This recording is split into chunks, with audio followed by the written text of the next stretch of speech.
25শে December বড়দিনের সন্ধ্যায় প্রভু যিশুর কাছে গেছিলাম।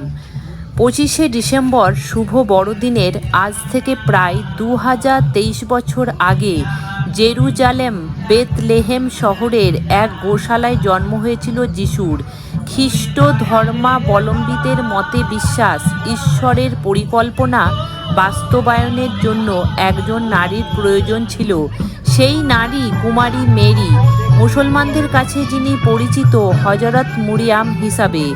খ্রিস্ট বিশ্বাস বলে ঈশ্বরের দূতের কথা মতো শিশুটির নাম রাখা হয় জিসাস, যা বাংলায় যিশু। শিশুটি কিন্তু মোটেও সাধারণ শিশু ছিল না।